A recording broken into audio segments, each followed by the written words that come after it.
Back to another video और आपका आज की वीडियो में स्वागत और है। आज जो वीडियो हम लेकर आए इसका टाइटल है exclusive drive on India's longest sea bridge Mumbai trans harbour link Curly Tales. तो फाइनली देखने जा रहे हैं हम आज आपके साथ बैठ कर, लेकिन उससे पहले इस वीडियो के चैनल का वर्जन एक आपको हमारी वीडियो के डिस्क्रिप्शन मिल जाएगा, सब्सक्राइब किया, लाइक शेयर को फॉलो करें इनके चैनल को। उसके अलावा लोग चैनल का लिंक भी हमारी वीडियो के डिस्क्रिप्शन मिल जाएगा, सब्सक्राइब किया, लाइक शेयर को फॉलो करें। चलिए देख लेते हैं ये वीडियो।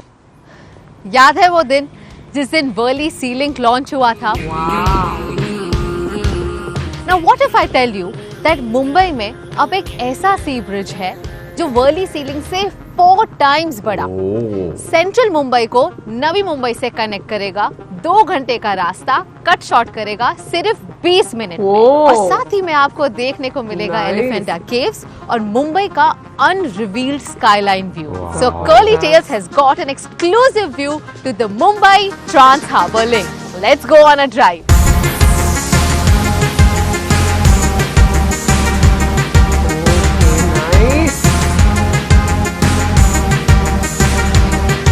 So, ये है इंडिया का सबसे लंबा bridge, the Mumbai trans harbour link, a 6-lane expressway that will start at Sivri, cross the Thane Creek and end at Chirle near Nhava Sheva in Navi Mumbai. इस नए सी ब्रिज का मकसद है मुंबई सिटी को डीकंजेस्ट करना और नवी मुंबई और रायगढ़ डिस्ट्रिक्ट में डेवलपमेंट फैसिलिटेट करना। ये लिंक आपको फास्टर कनेक्टिविटी देगा to Mumbai Goa highway, Alibaug Virar multi modal corridor और upcoming Navi Mumbai international airport तक। This link will also provide faster connectivity between 2 ports, Mumbai Port and Jawaharlal Nehru Port.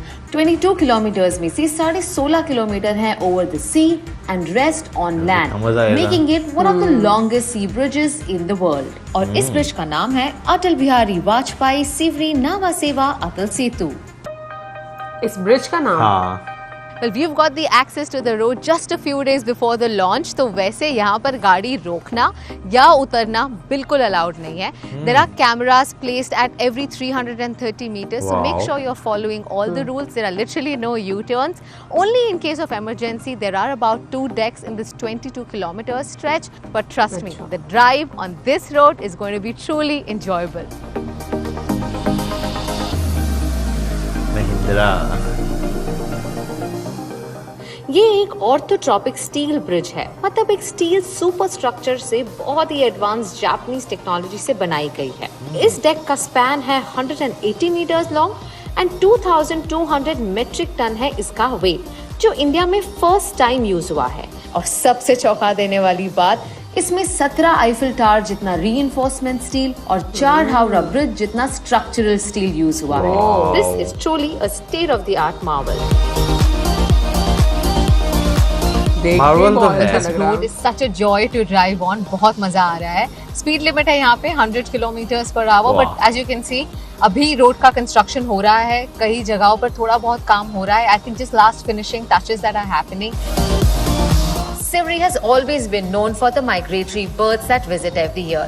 हर साल यहाँ तकरीबन 1.5 लाख फ्लेमिंगोज आते हैं across Thane Creek Flamingo Sanctuary, Sivri Nava and adjacent zones. Infrastructure के साथ यहाँ एनवायरनमेंट का स्पेशल ध्यान दिया गया है। एक तरफ आपको दिखेंगे नॉइज बैरियर्स, मतलब यहाँ की मरीन लाइफ और नेचुरल हैबिटेट को गाड़ियों की आवाज से डिस्टर्ब नहीं होगा, और दूसरी तरफ है view barrier, that is for security reasons. But ये कुछ ही किलोमीटर तक है, आगे जाकर मुझे मिलेगा एलिफेंटा केव्स का व्यू और मुंबई का unrevealed skyline view. Let's go. Apart from being a major step towards connectivity and development, this project will also contribute to the economic growth of the country. Just imagine the ease of travel from one airport to another, one port to another, from facilitating trade and commerce, generating employment of engineers, laborers and other skilled workers. This project is truly one of its kind. I just think people living in central Mumbai can now go for more weekend getaways. It's important to note कि सिवरी एक बहुत ही eco sensitive zone है जहाँ बहुत से migratory birds आते हैं। In fact undersea deck को भी फ्लेमिंगोस के कलर से मैच किया गया है। ब्रिज पर सिर्फ 2 रेस्क्यू बेस बनाए गए हैं, पर यहाँ होंगे पुलिस स्टेशन और हर 5 किलोमीटर में क्रॉस ओवर जो सिर्फ इमरजेंसीज में ही यूज किए जाएंगे। यानी अगर किसी ने वापस जाना हो And honestly speaking, the view is spectacular. I mean, I've never seen this skyline of Mumbai ever बहुत before. खूबसूरत And also लगेगी। on the other side, बहुत ही सुंदर, बस आप समंदर से घिरे हुए हो. This is such a joy.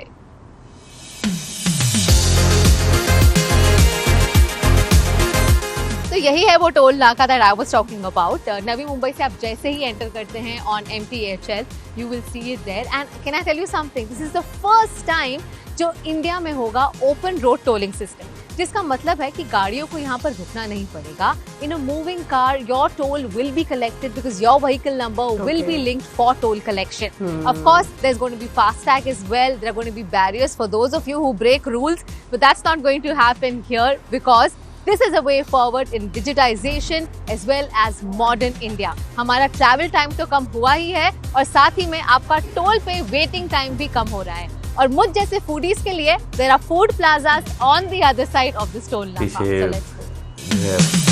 छोटा सा पहाड़ी गल है, टीला Food Plaza was still getting ready on our last visit, but जब भी रेडी होगा आपको यहाँ सारी amenities मिलेंगी. ये ब्रिज सिर्फ कन्वीनियंस नहीं बल्कि मॉडर्न इंडिया का एक मेजर सिंबल है. प्राइम मिनिस्टर मोदी जी का विजन और स्टेट गवर्नमेंट एंड अथॉरिटीज की मेहनत का नतीजा. Well, I'll be honest, I feel very proud as an Indian to see this kind of infrastructure happening in our country. हमारे भारत में इतना कुछ अच्छा हो रहा है और इतनी तेज रफ्तार में हो रहा है.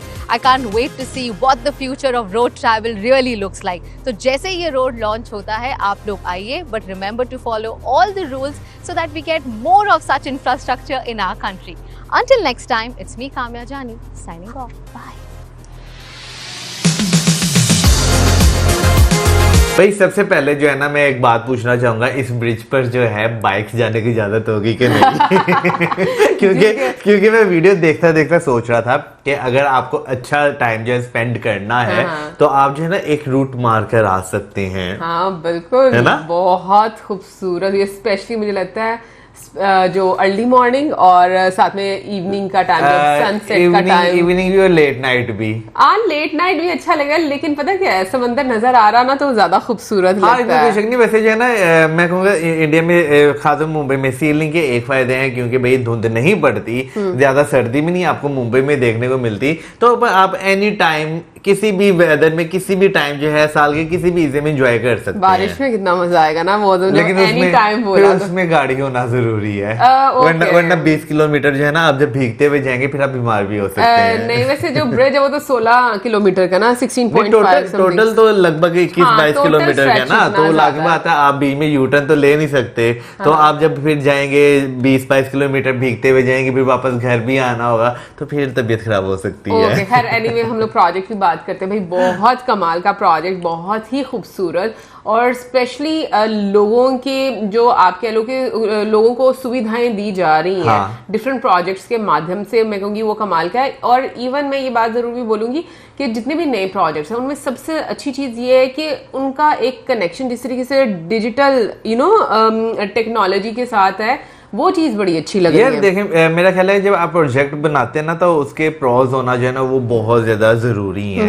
अभी जैसे इसको देखा जाए तो भैया सबसे बड़ा मुझे जो एक इसका बेनिफिट नजर आया है कि भैया आपका जो है टाइम बचेगा, उसके साथ साथ आपका फ्यूल बचेगा.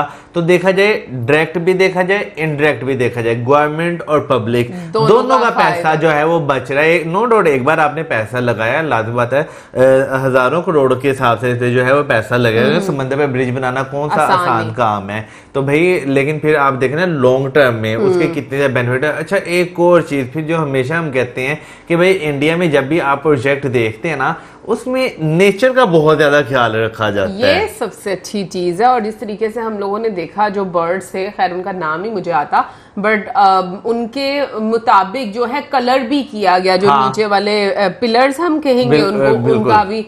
तो ये चीज वाकई में बहुत काबिले तारीफ है कि जो उस जगह की खूबसूरती है, और फिर ऐसे बैरियर भी लगाए गए कि जहाँ पर जो शोर है वो उन तक ना Birds जो है वो पहुंचे। disturb ना हो, एग्जैक्टली। बिल्कुल। सो मैं कहूंगी कि इससे अच्छी और क्या चीज हो सकती है कि इंसानों का तो ख्याल रखा जा रहा है, नेचर का भी ख्याल जो है वो रखा जा रहा है। और तुम ये देखो कि कितना सीरीन व्यू होगा कि जब वहां पर इतने ज्यादा बर्ड्स भी आएंगे और वैसे भी समंदर और आप ड्राइव करते हुए जा रहे हो, तो मुझे लग रहा है कि बहुत ही बेस्ट है। और फिर उसके अलावा जो जैसे टोल प्लाजा की बात की गई, तो मुझे अभी समझ नहीं आई इतनी ज्यादा, क्योंकि हमें पहले वो जैसे ई टैग है उसके बारे में पता था, लेकिन इसमें ये उससे अलग होगा कि इसमें नहीं, मेरा वो जो फास्ट टैग की जो बात की जा रही थी ना, ये फास्ट टैग तो होगा, लेकिन जो है ना आपका सारा डिजिटल होगा, नंबर जो है वो आपका डिजिटल होगा, आप बस गुजरते जाए, आपका टैक्स जो है वो कटता जाएगा।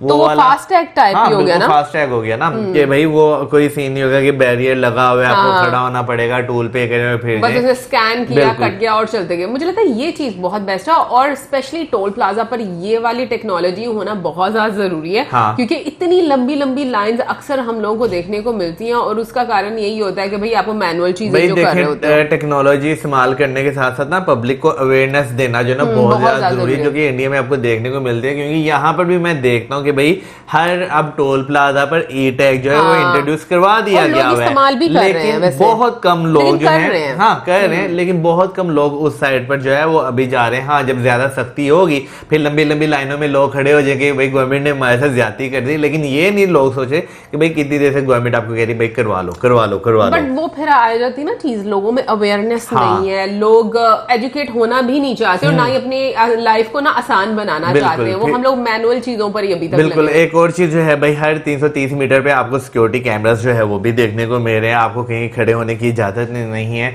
तो मेरा ख्याल है कुछ लोगों को ये चीज अच्छी नहीं लगेगी कि भाई हम खड़े होकर वहां पे पिक्चर जो है वो नहीं क्लिक कर सकते, कि लोगों की आदत है ना ब्रिज पे खड़े होकर। ये बहुत अच्छी बात है, वरना बहुत ज्यादा आपको ना ऐसे एक क्राउड नजर आए ना। लेकिन अगर सिक्योरिटी के पर्सपेक्टिव से बात की जाए ना, तो मेरा ख्याल है एक बहुत अच्छी चीज है। और उसके अलावा जब टोल प्लाजा के बाद एक आपको फूड प्लाजा भी देखने को मिलता है। देखो कि लाइक अगर आप एक इतना लंबा ट्रैवल करके आ रहे हो, उसके बाद आपको खाने पीने की सुविधा चाहिए, तो मौसम क्या सोच रहा है बताओ? बिल्कुल नहीं कुछ कहने लगा था। मुझे लगा कि शायद टोल प्लाजा जो है ना वो उधर से आने वालों के लिए एंड पे होगा, इधर से भी जाने वालों के लिए एंड पे होगा, है ना? हाँ, मे भी, मुझे नहीं पता भाई। पुल क्रॉस करने के बाद ही होगा ना? हाँ, या पुल पे चढ़ने से पहले खाना खाते जाएं? नहीं, उस साइड पर है, टोल प्लाजा के उस साइड पर देखा नहीं था वो बिल्डिंग अभी? तो फिर आने वाले लोगों के लिए होगा ना? इधर से आने वाले लोगों के लिए और उधर से, मतलब उधर से आने वाले लोगों के लिए, आप बता दीजिएगा यार सीधी सी बात है, मतलब पता नहीं क्या कर रहा है। एनीवे गाइस, ओवरऑल मैं कहूंगी कि मजा आया देखकर और बहुत ही खूबसूरत वीडियो थी। और ये मैं जरूर बोलूंगी कि इंडिया का जो इंफ्रास्ट्रक्चर हम देखने को मिल रहा है वो वर्ल्ड क्लास है। सो डेफिनेटली ये चीजें जो हैं, जो टूरिस्ट हैं, उनको भी बहुत ज्यादा अट्रैक्ट करती हैं। बाकी आप जरूर बताइए कमेंट सेक्शन में मुंबई से जो है स्पेशली कि भाई कब विजिट कर रहे हैं आप, और फिर उसके बाद हमें शायद बहुत ज्यादा व्लॉग्स भी देखने को मिले, तो वो भी हम आपके साथ बैठकर जरूर देखेंगे। और इसी के साथ हमें video like, subscribe, share. Good bye.